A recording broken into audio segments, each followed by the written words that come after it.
শুরু করিতেছি মহান আল্লাহর নামে, যিনি পরম করুণাময় এবং অত্যন্ত দয়ালু। যে মরা নদী, খোয়াই নদীর জীবিত করার জন্য কষ্ট করে যাচ্ছি প্রায় 100-র উপরে, 100 দিনের উপরে হয়ে গেছে।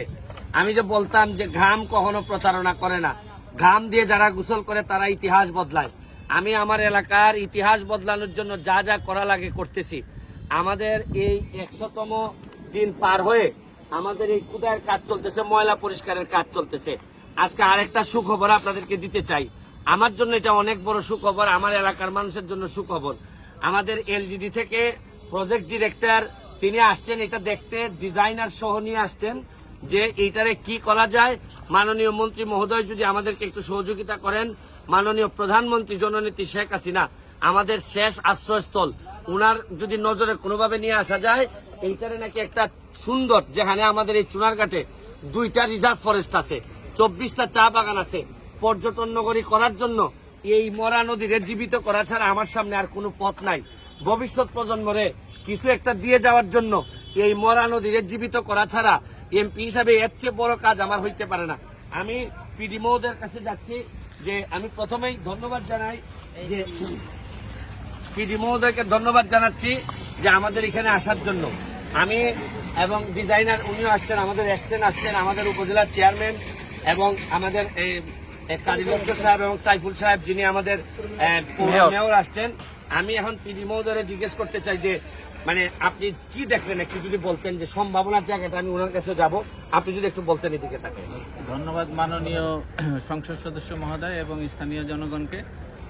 সংসদ সদস্য মহোদয়ের আহ্বানে আমি এখানে আসছি এই নদীটা দেখতে এবং ওনার অনুরোধে পরামর্শ দিতে কি করা যেতে পারে।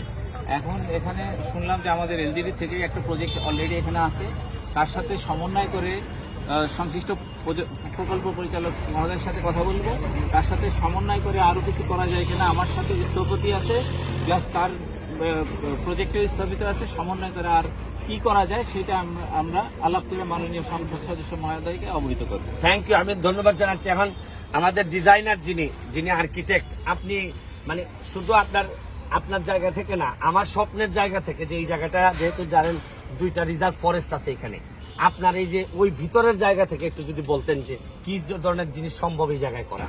আসলে চুনারুঘাট এবং মাধবপুর উপজেলায় বাংলাদেশের অন্যতম মানে বৈশিষ্ট্যপূর্ণ 2টা ফরেস্ট অবস্থিত। এর মধ্যে একটা হচ্ছে রেমাকালেঙ্গা, একটা হচ্ছে সাতক্ষীরা। আশেপাশে চা বাগান সহ এটা একটা বিরাট মানে টুরিস্ট স্পট। এখানে প্রচুর পরিমাণ দেশি পর্যটকই প্রচুর পরিমাণে এখানে প্রত্যেক বছর ছুটির দিনগুলোতে আসে, এর বাদেও আসে। তো আমরা দেখছি যে আপনার এখানে আসলে এই চুনারঘাট বাজার থেকে আসলে নেমে এরপর আরেকটা জায়গায় যাইতে হয়। তো সেই ক্ষেত্রে আসলে চুনারঘাট এই জায়গাটার আসলে একটা উন্নতির দরকার। তো এখানকার মাননীয় এমপি মহোদয় উনি আসলে খুব ভালো একটা উদ্যোগ নিয়েছেন। আপনাদের এখানে খোয়াই নদীর যে পুরান যে শাখা, যেটা আমরা অক্সবো লেক বলি মানে বাওর, ওটাকে উনি যে ময়লা টয়লা পুনরুদ্ধারের যে ব্যবস্থা নিয়েছেন, এটা আসলে চুনারুঘাটকে যদি রিভাইভ করতে হয় বা এখানে যদি একটা টুরিস্ট বা পর্যটন কেন্দ্র হিসেবে গড়ে তুলতে হয়, তাহলে একটা হাব লাগে যেখান থেকে এসে আসলে লোকজন অন্যান্য জায়গায় যাবে। এই জায়গাটা আসলে খুব সুন্দর একটা প্রসপেক্ট আছে, আমরা ঘুরে দেখলাম যে পুরো জায়গাটা আসলে একটা সুন্দর পার্কের মতো করে গড়ে তোলা যায়, যেখানে দেশি গাছপালা যে ল্যান্ডস্কেপিং হলে লোকজন আসলে এখানে চুনারুঘাটের লোকজন উপকৃত হবেন, যে তারা একটা সুস্থ বিনোদন কেন্দ্র পাবে। আর বাইরের যারা পর্যটক আসবেন ওর জন্য সুবিধা হবে যে একটা সুন্দর জায়গায় নেমে এরপরে উনি এখান থেকে বিভিন্ন জায়গায় গেলেন। সেই হিসাবে আসলে এই জায়গাটা আমি সাধুবাদ জানাই যে উনি যদি এটা কমপ্লিট করতে পারে, তাহলে এই পুরো এরিয়ার লোকজনের জন্য আসলে একটা খুব সুন্দর জায়গা। Thank you. দেখেন আমাদের স্বপ্নের জায়গাটা অনেক বড়।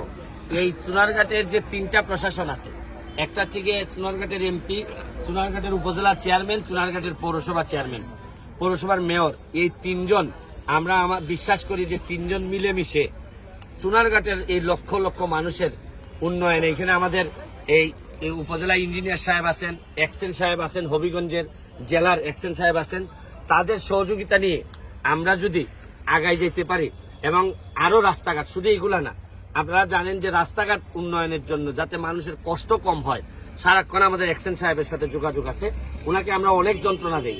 তারপরও বিশ্বাস করি যে যেহেতু কথা দিছি, শপথ নিছি যে এমপি হিসাবে শপথ নেওয়ার আগে যে এলাকা পাইছিলাম, এমপি হিসাবে বিদায় নেওয়ার আগে এর জন্য এর চেয়ে ভালো একটা এলাকা রেখে যেতে পারি। এটাই এখন আমার জীবনের সবচেয়ে বড় ইচ্ছা। আজকের মতো বিদায় নিচ্ছি। আমার একটা বিশ্বাস, মানুষ যখন সৎভাবে মন থেকে কিছু চায়, সারা পৃথিবী নাকি তার সহায়তা করার জন্য ইভেন আকাশ থেকেও নাকি সহযোগিতা চলে আসে।